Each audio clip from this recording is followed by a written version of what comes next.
Subscribe because it's free. The Galactic Council chamber hummed with tension. Representatives of 100 species sat in their respective seats, their expressions ranging from impatient to indifferent.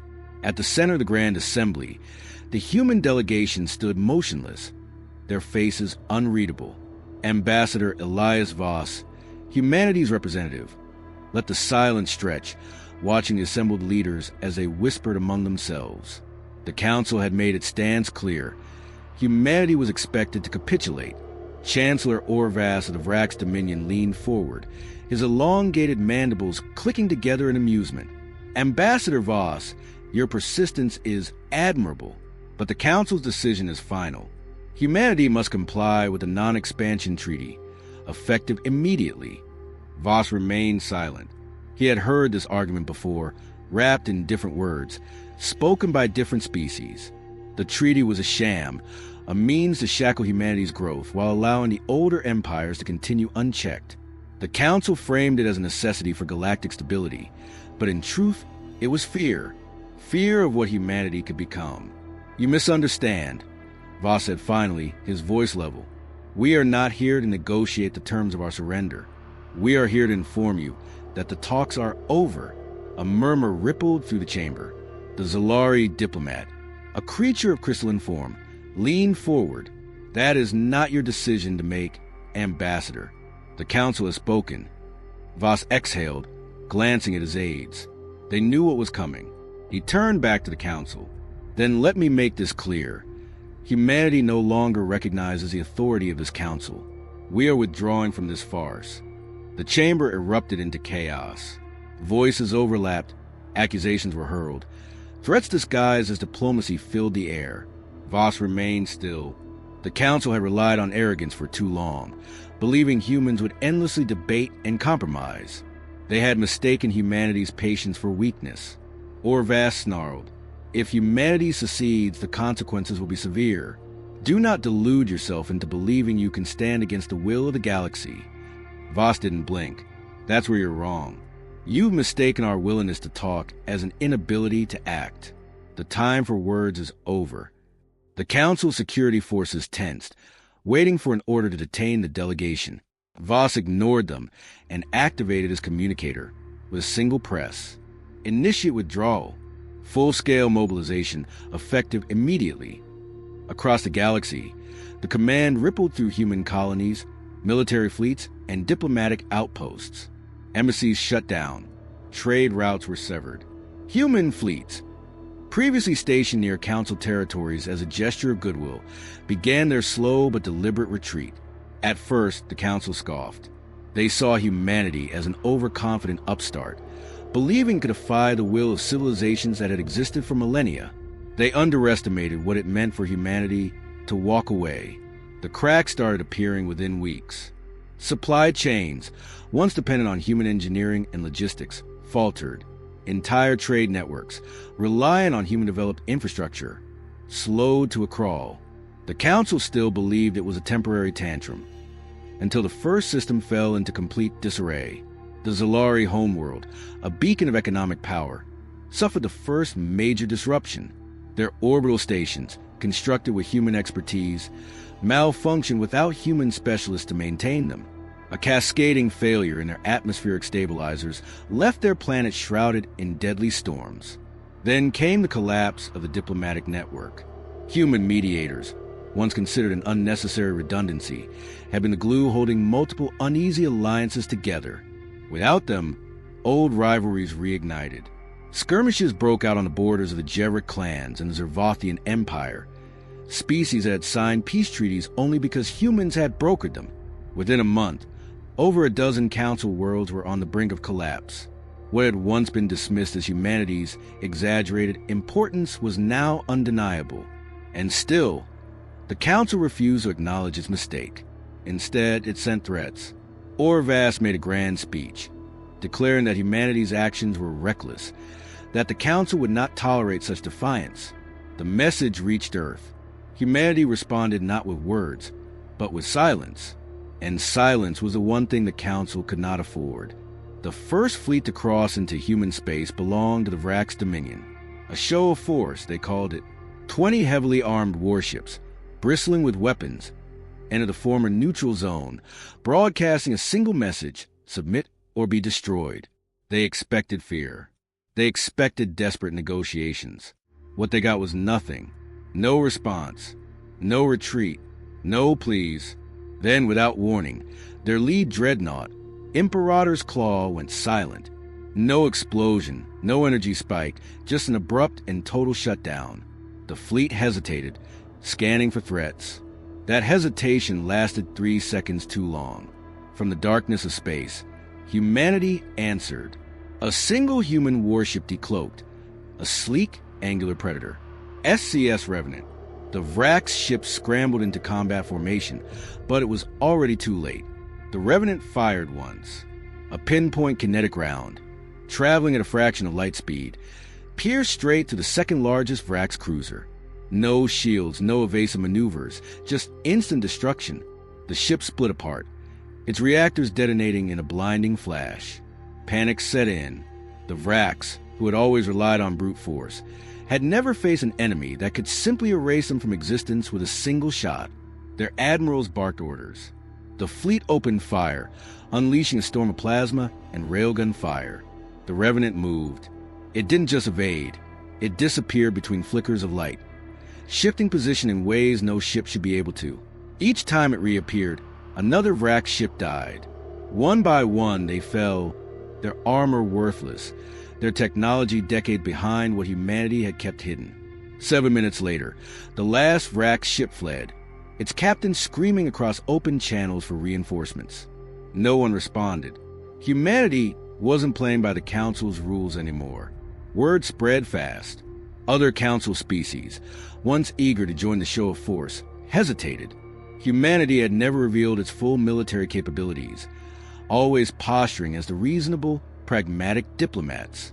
Now, with no more treaties to uphold, no more alliances to maintain, they had no reason to hold back. The Zervathian Empire deployed a task force to reclaim human-held trade stations along the perimeter corridor. The ships arrived in tight formation, weapons armed, only to find the stations abandoned. Not a single human remained. No resistance, no battle, just silence.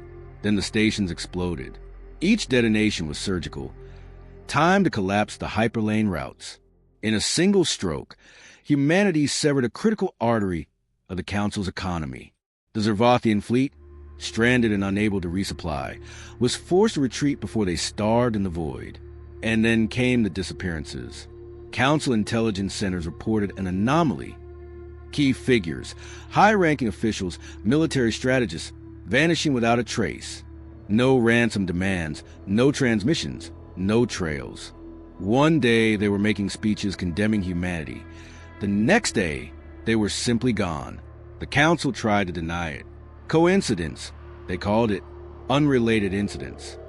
But behind closed doors, they were panicking. They had spent centuries believing humanity was another faction to be managed, another empire to be contained. They had failed to understand the fundamental truth. Humanity had never needed them, but they had always needed humanity. And now, with the Council unraveling, they were learning that lesson the hard way. Desperation settled over the Galactic Council like a slow-moving plague. What started as minor disruptions had spiraled into a full-scale crisis. Supply chains had crumbled. Entire sectors faced famine, riots, and infrastructure collapse. The empires that once dictated the rules of the galaxy found themselves clawing at the edges of survival. Still, they refused to admit their mistake. The Zalari High Chancellor held an emergency summit, broadcasting across all major networks. Humanity has betrayed the principles of galactic unity, she declared. They have chosen war over peace, isolation over cooperation. We must stand together, now more than ever. But no one was listening. Not really. The cracks had become too deep. Old allies eyed each other with suspicion, their fragile pacts unraveling. Trade agreements were useless without functioning routes, and without humanity's logistical systems. Those routes no longer existed. Then came the internal rebellions. Human engineers had once designed the Council's most advanced AI networks. Those networks now malfunctioned at catastrophic levels. Automated systems refused to obey commands. Orbital platforms went dark. Entire fleets found themselves locked out of their own navigation controls. A single message flickered across a dozen military interfaces. You should have listened. Council leaders scrambled for solutions. They poured resources into developing their own infrastructure, trying to replace what humanity had taken with them. It was too little, too late. The Jevrik clans were the first to break rank.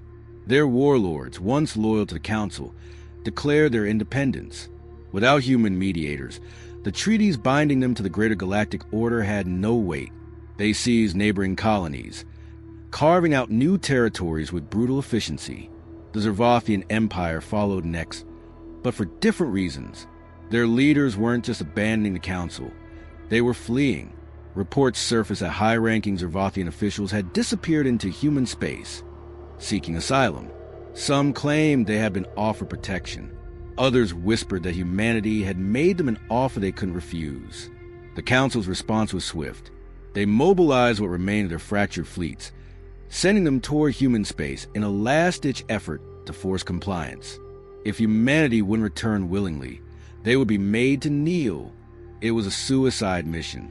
The first fleet to enter Sol's outer perimeter found itself surrounded within hours, not by ships, not by an armada, but by silence. No distress calls, no combat alerts, just dead air. Then the Council lost contact with the fleet entirely.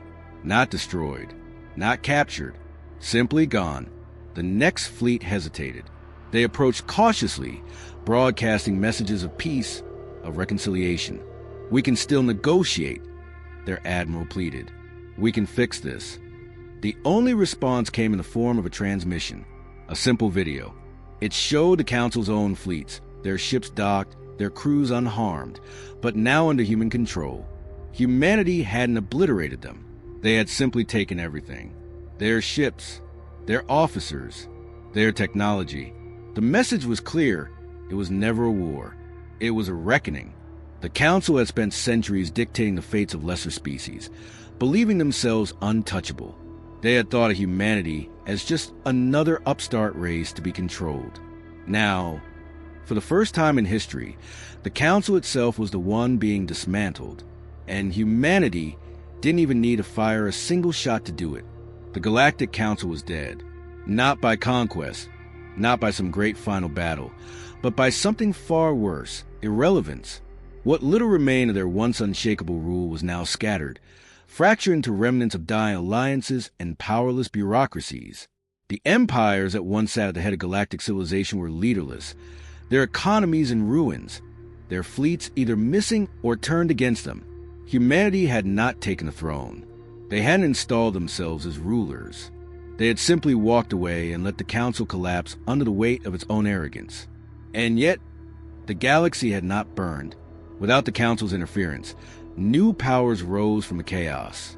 Trade routes were rebuilt, not through force, but through cooperation.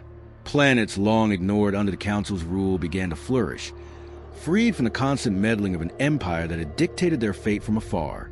For the first time in millennia, the galaxy was not ruled by fear, but by necessity, by the realization that true power had never belonged to the strongest empire, but to those who knew how to build. Humanity had proven that strength wasn't about domination. It wasn't about imposing rule through war. It was about understanding that sometimes the greatest victory was simply refusing to play the game. But the lesson had not been lost on everyone. In a dimly lit chamber on a distant world, the last surviving members of the former Council convened in secret. Beaten, humiliated, forgotten, they spoke in hushed voices, their words laced with bitterness. Humanity had changed everything. Their old ways had been dismantled, their grip on power shattered. But they had not been erased. Not yet.